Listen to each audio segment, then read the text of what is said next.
Well, welcome aboard everyone to November 1 Sierra Kilo. Today we're flying the 172 again, and on this flight, as I get us started up here, what I want to do is I'm going to go over a few little items that I'd like to talk about. And number one is, why am I using Microsoft Flight Simulator? And then the other things are going to be a little bit about my background, an overview of the flight simulator that I'm using and how I've got it set up, and a little bit about what the goals of this channel is going to be, and then maybe a little question at the end, and maybe you guys can provide a little bit of comments in the comment section to give us a little bit about your experience. So as I get this set up, we are going to be doing this a VFR cross country from Kilo Zulu Echo Romeo to 6-9 November. If you've seen any of my other videos, this is the third leg of my solo cross country that I did. And so what we'll do is I'll get back with you as just before we're ready for takeoff, and we'll continue on. We'll see you soon.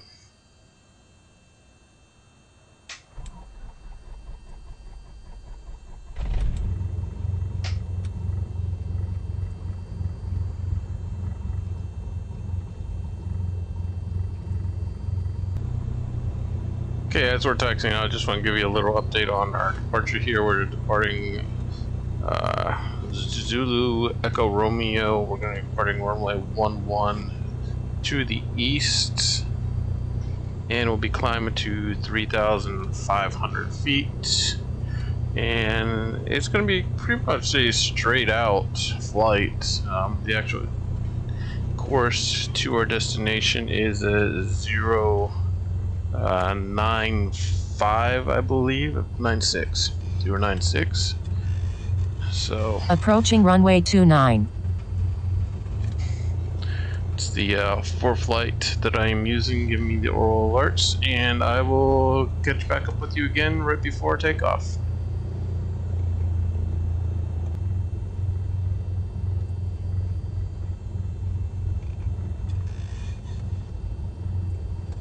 Alright, here we are at the departure into runway 11, ready for takeoff from Kilo Zulu Echo Romeo. And we will have a slight crosswind from the left, and let's go ahead and depart.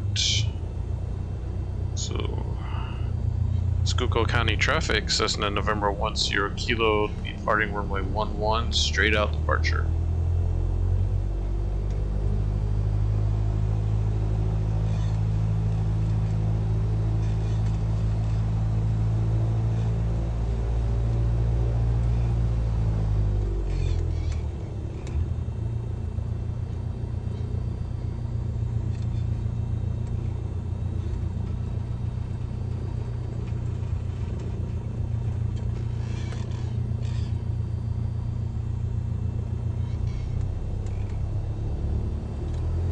It is a little hazy out here today.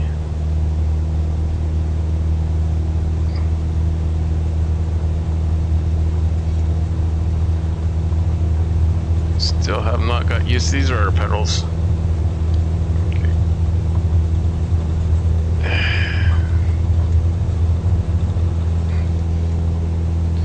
Well.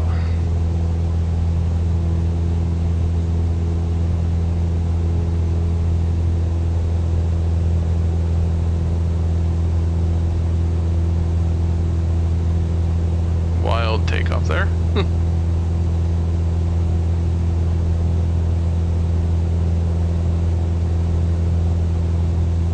And pretty low visibility here.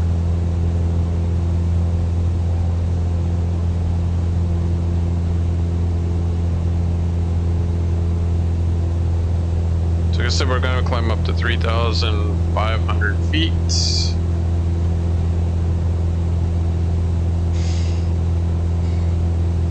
And let's get us on course.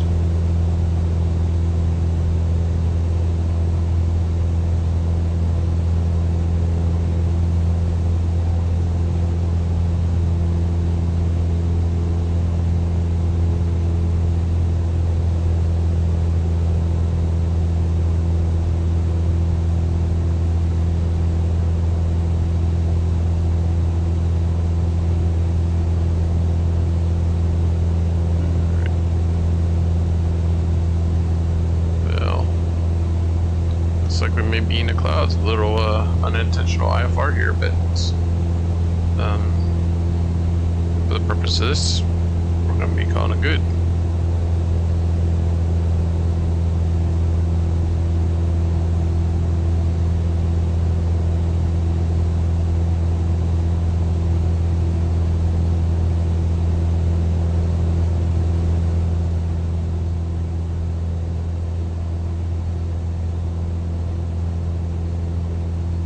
Let's go ahead and set up our autopilot for us, and then we'll get into some of these little items that I wanted to discuss about.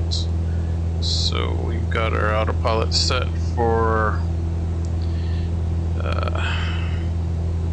8,500. I'm gonna turn this on. We're gonna do a vertical speed climb.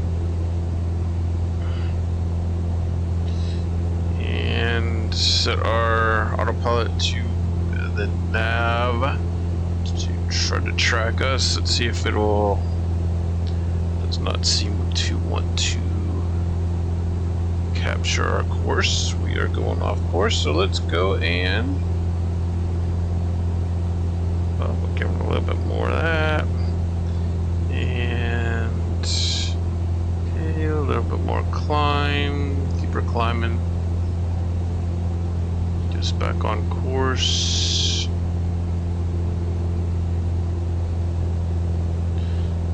And good. Alright, let's see if the nav will capture this. And I actually got the altitude set for 3,000. I wanted 3,500. Alright. And keep it on. Alright, so the first question was, why am I using Microsoft Flight Simulator? So basically what I'm doing is, the reason I like doing this is because it's fun. I like the ability to do the virtual flights and pretty much fly anywhere in the world, you know, fly multiple different aircraft. And it provides a little bit of a relief for reducing my desire to actually go out and fly aircraft, because it is so expensive to fly aircraft. You know, go out and rent a Cessna 172. Where I am right now, it's probably about 150 an hour.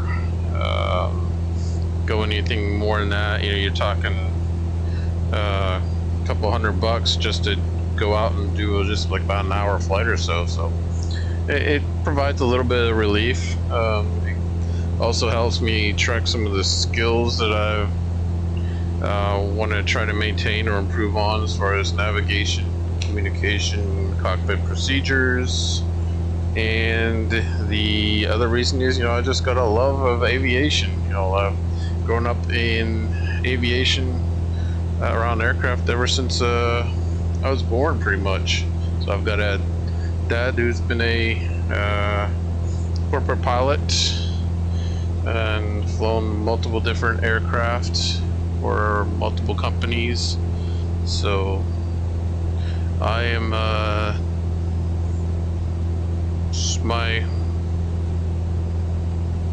pretty much my reason for doing this is I like flying. So a little bit about my background: aerospace engineer. I got a background in aviation simulations. I've done a lot of aircraft simulation work, and I also got a pilot license with a single and multi-engine rating, single and multi-engine ground. And the other thing is, you know, it's just I enjoy doing this. It's something that I like, being around and being around aircraft and stuff. I've done simulation work for some of the level D full motion simulators, so that's very exciting work. But I do prefer the general aviations and corporate aircraft. I'm not too big onto the airline type aircraft. So this channel is probably going to be mainly the, maybe some of the business jets, the turboprops, the general aviation aircraft. And while I'm here talking, we actually need to make sure we get on course, as we are going off course here. So the autopilot did not pick up the GPS correctly. We're still trying to climb. Need to get this climbing more. It's not climbing, so you know, like I said, it's one of the things I enjoy. So now what have I got for my actual simulator here? So I've got a ultra wide screen for the display. I've got the Honeycomb Alpha yoke. I've got the Honeycomb Bravo throttle quadrant. I got a radio panel here for some of the frequencies that I found useful. So any issues of the stuff that I see with these or that I've had, it's just getting used to the configuring them for each of the aircraft. I haven't done a whole lot of the configuration work on them yet, so it looks like we are on our altitude. We are heading, returning back to our course here, and looks like we've got out of the clouds. We're a little bit clear, little haze down below. Computer system itself is, you know, an i7 with the NVIDIA GeForce RTX 3070 with a 32 gigabyte memory. Some of the other things I've got hooked up to this is I got a foreflight app, which I can bring up here and show you. I've got a foreflight, so this is integrated in with Microsoft Flight Simulator. I've got a video that I posted on the second leg of this little journey here of using this to do a VFR flight plan. But it's a nice little app to use. It's expensive, but it's something that I would use in the real world flying also. But it is a yearly subscription to maintain this. So it is learning to use the app in the simulation is one of the things that will help, you know, build up those skills for when I hop back in an actual airplane. So what is the goals for this channel here? So a lot of turbulence here. Let's bring our power back a little bit. Clear turbulence.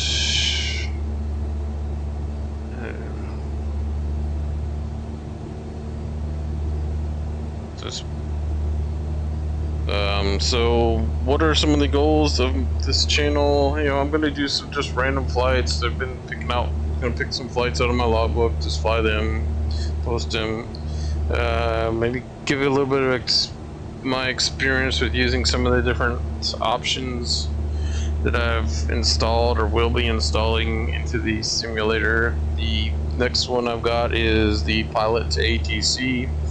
I'll be doing a little bit of video on what my experiences have been using that system, and at some point I hope to tie in some of the real world aircraft flying, get back into an actual 172 and fly it around, and maybe do a few videos on that. The last aircraft that I flew was about 2 years ago, and it was an SR-20. So we'll see about that. It's talking a couple $100 an hour compared to the 140, 150 for the 172, but we'll see how that goes. And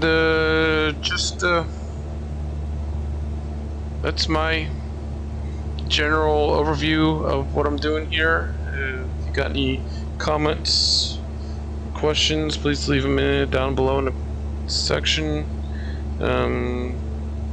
Post down there. So why are you using Microsoft Flight Simulator or X-Plane or one of the other simulator systems? You know, what is your reasons for using these platforms? You know, is it just to have fun? You actual pilot trying to maintain some skills, you know, post down below and we'll maybe go through some of those comments and post some or go over a few of those comments here in the channel maybe. So this is, like I said, this is just the second leg of a VFR cross country that I did for my actually third leg of the VFR cross country for my private pilot. This is one of the solo flights. So let's just go ahead and, as you can see in the map here where we are, we're actually, so just in case you're questioning what this orange circle is, if I click on it, it is a exercise that is scheduled for this area here. Gives you know from surface to 3,000 feet AGL within a radius of 30 nautical mile radius of the November 1-3 airport. So the November 1-3 airport is this airport here, Bloomsburg Municipal. Like I said, it's from, what is going on here? Why are we climbing? Oh, did I change my vertical speed? No, I shouldn't have changed that. Why are we climbing?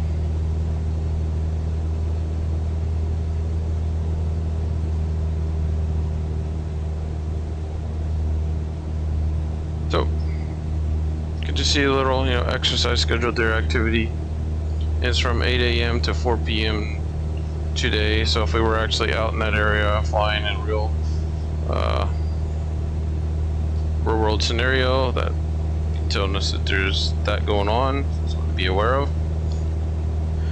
Alright, we are 10 nautical miles from our destination. So the airport is actually right on the other side of this ridge here, and it's in a little valley gap area here.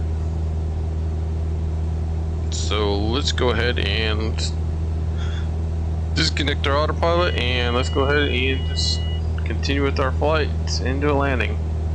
So again, hope you enjoy these videos. Please like and subscribe, and we'll see you on the approach. Hopefully the approach and landing is a little bit better than our takeoff.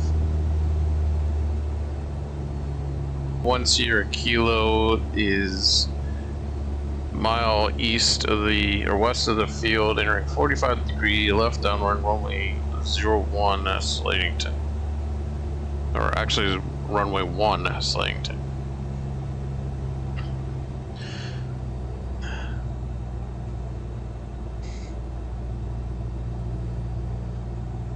So we got our 45 entry.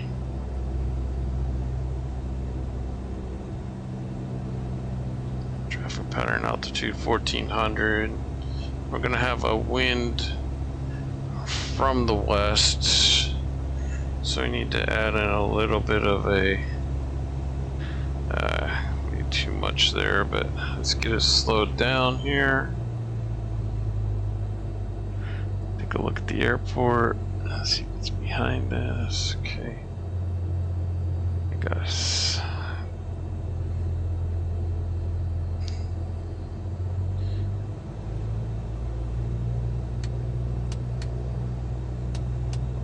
Trim back the power some more. White arc to bring in some power. Turn our base, so 1 Sierra Kilo's base, runway 1 Slatington. And then I'm just going to keep it coming right around to final.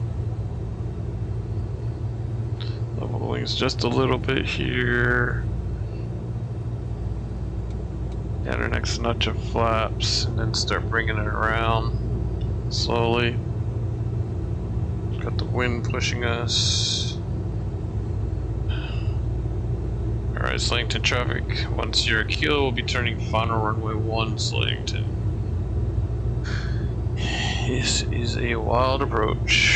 Short runway, short, narrow.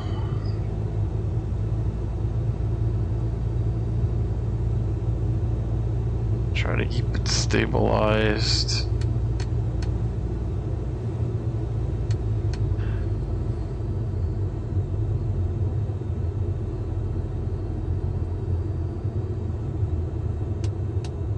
A little bit drop there.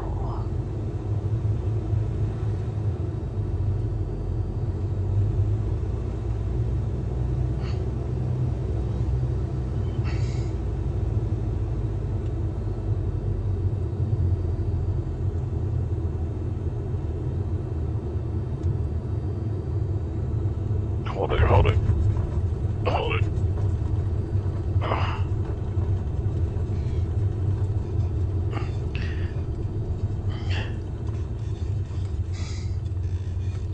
Well, so I am full rudder. That I don't know if, like I said, this Thrustmaster pedals here. I'm not quite sure if I like how close they are together, the left and right pedal. I think they should be a little bit further apart. But whenever I got to the yoke and throttle quadrant, the pedal system came as part of the package.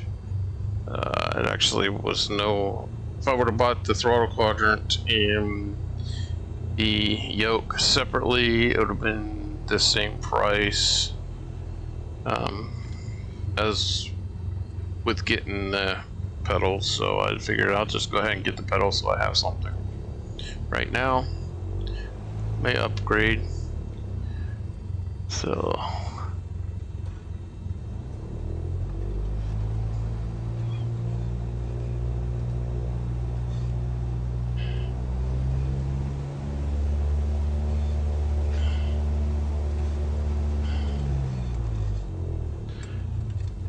Alright, so we're here, stop. So, once again, thanks for coming along. Please like, subscribe, provide any comments, and we'll see you on the next video.